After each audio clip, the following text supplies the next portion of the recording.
Okay, Marf, and this is Marfoogle News. Today, we're going to talk about several stories, and I'm going to get down to that. Let me get to my notes real quick. So first of all, if you did not know, the Queen has passed, and now her son, now King Charles, has taken her place. So we'll talk about that. Queen Elizabeth II, longest reigning British monarch, perished at 96. We're going to talk about the moment Nadine Zahawi passed note to Liz Truss about the Queen's health as she unveiled her energy plan to the Commons before Keir Starmer. The double rainbow appears over Buckingham Palace as crowd gathers to mourn Queen. Pretty trippy. Britain's plan for when Queen Elizabeth dies. UK parliamentary approval for military action. There was one thing that the monarchs still had if they did perish. There was a 10-day grace on that. So we'll talk about that. A statement from His Majesty the King. So I also want to point out, obviously, there are a lot of folks in Europe that are absolutely heartbroken by this. Some are kind of the opposite. There are many people in today's day and age that kind of wonder what it's all about. And there's many people that just don't know much about how the royal family still works. I've talked to several people that believe they actually still run the country, and that hasn't been true for over 100 years, even, I don't know, 200 years, I think, since 1832. So I think that was the date there, so don't get me if I'm wrong. But at least in the last 100 years, they have not made any kind of, I guess, decisions that run the country. They are more of a preservation of tradition, and they're more of a thing to represent the traditions of the royal families. And in fact, taxpayers pay a whole lot of money to keep it going. So it is something that not everybody agrees with. It is a very sad day for some. Queen Elizabeth II, of course, there are people that are very, very, very into the entire royal structure. Obviously, they've had a lot of crazy things happen in the last couple of years. You, of course, have had Harry and Meghan Markle leave and kind of cause this ordeal. You, of course, had several things going on I won't even mention on this day. But this is something that a lot of people were very shocked by. She was 96 years old. I am praying for her to go to the right place. She, of course, was the longest reigning British monarch. Queen Elizabeth, beloved leader who ascended to the throne at age 25. Of course, in 1952, died Thursday at her Balmoral Castle estate in Scotland. Elizabeth's doctors said earlier Thursday that they were concerned about Her Majesty's health and that she was resting comfortably at Balmoral under medical supervision. She died peacefully Thursday afternoon, Buckingham Palace said in a statement. It said the King and the Queen consort will remain at Balmoral this evening, and then they will return to London tomorrow, Buckingham Palace said.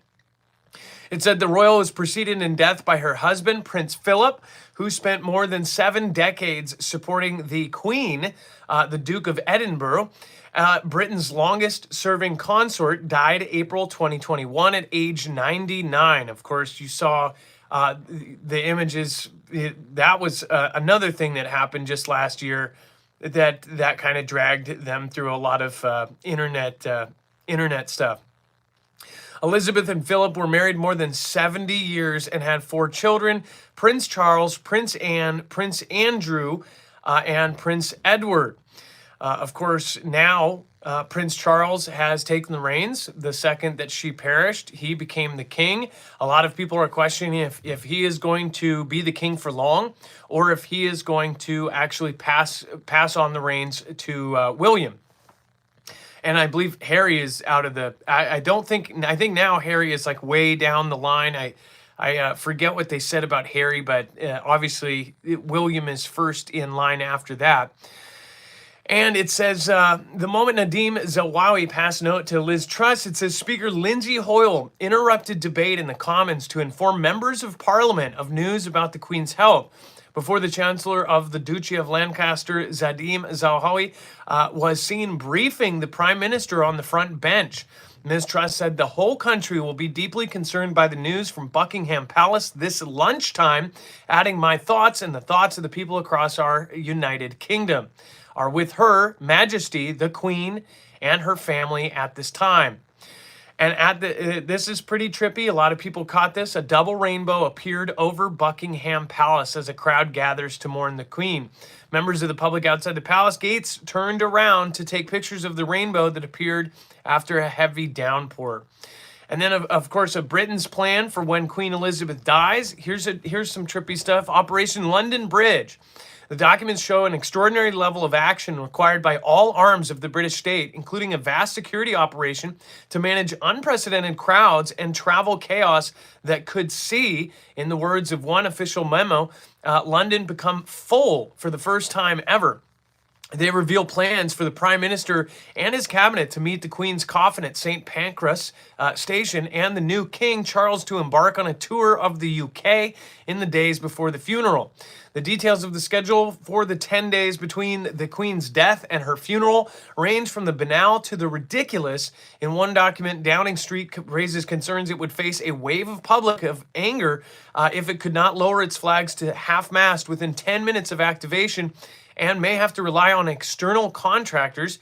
And it says in another, it's decided retweets will be banned across Whitehall departments unless cleared by the government's communications chief. It says 1 point from Operation London Bridge, and we actually talked about this before she passed. Do you guys remember talking about Operation London Bridge? I want to say was it a rumor, or did we? I feel like we talked about some of this before she passed. It says 1 point from Operation London Bridge is Parliament will meet to agree on a message of condolence. All other parliamentary business will be suspended for 10 days. MPs will give tributes in the House of Commons. So I do want to point out that the full details of Operation London Bridge and Operation Spring Tide, the plan for Charles' accession to the throne, are on our website, marfooglenews.com. So you can go there, and all of the other links. Again, we always put a full bibliography. But I want to point out here, they suspend all parliamentary business for 10 days. Now, during the next 10 days, it would be horrible if anybody did, some crazy stuff during these 10 days. But they are not supposed to really make any kind of decisions. They're going to basically have the Queen rest for these 10 days. So if something did go down with Vlad or anything else, it would be very obviously looked down upon. So I don't think anything would happen, but man, that would be really messed up if something did.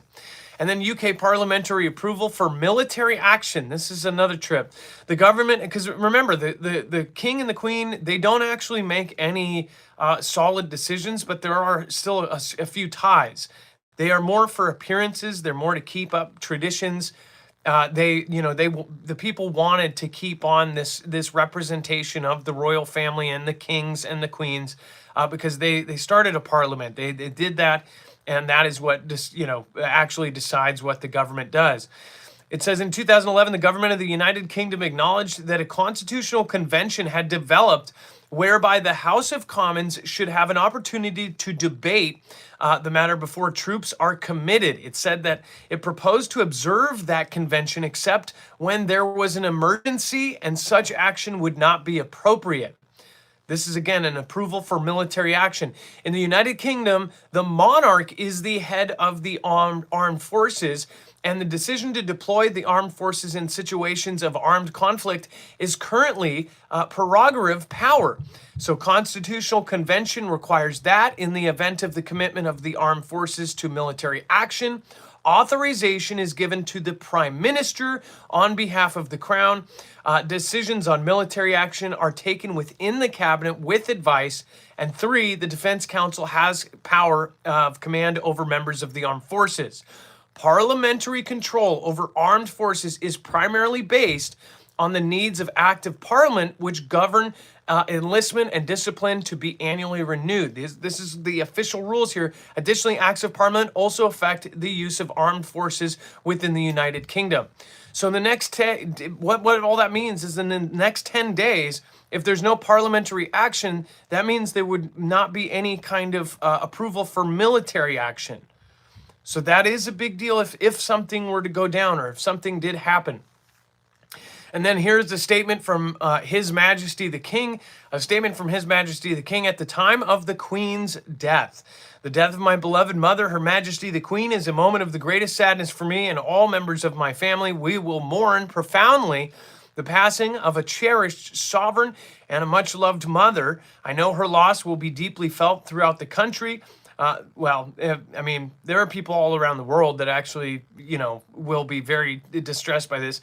The realms and the Commonwealth, and by countless people around the world. During this period of mourning and change, my family and I will be comforted and sustained by our knowledge of the respect and deep affliction which the Queen had so widely held. So that was from King Charles, which... Is this a turning point? Is this something that is just more than just something of a passing? Look at the times we are in. Now we are in a time where the entire world is kind of going into this new area. I do wonder, and I have wondered, how long do you think that this may actually go on with new cultures, with the kids today? Do you think the kids in the UK, and I don't live there, so I don't know, but I know how the social media and everything has affected the traditions here and affected our morals and everything else that is here. I wonder how the kids of today actually treat the royal family and how if they respect it or if they don't respect it. If you are from there, please let me know. But do you think after another 10 years, 20 years, 30 years, do you think that they'll start looking at it and going, well, if they don't have the same kind of poll, is that something that they might eventually vote out? That's a crazy thought. And again, we can talk about that probably in the next 10 days, but I just wonder if there's going to be profound changes to the entire world right now, and now with this, it's kind of symbolic of now a new era. She was in her throne for 70 years. That is huge. So with the Queen's passing, we will of course be covering all of the stuff that goes along with that. And remember, you can get all of the links for everything I just covered on marfooglenews.com. Out of respect for the Queen, I will not attach any kind of affiliate to this video. If you want to go over to our website and check out the bibliography, you can. Again, make sure to go over to marfooglenews.com. Valerie Kane, thank you for your support. I appreciate that. There was a few people that supported during this video, and if I can't scroll back, again, I will thank you in tonight's show. Western Body and a few others. So thank you guys, and we'll be talking about some more stuff that is going on right now. And obviously, after last night's news, Vlad and all sorts of different stuff coming out and potentials for the next week to be pretty crazy. So today is 9/8/2022. Again, we are looking at the month of September to one of those months we may remember. Have a good day, guys. We'll see you on later on our sister channel, Marfoogle TV. Make sure to subscribe over there if you want full updates on what is going on with Vlad and what's going on with Xi and what's going on with Taiwan and everything else. Head over there and subscribe. Marfoogle TV. Again, have a good night, guys. Be safe, be prepared, and Marf out.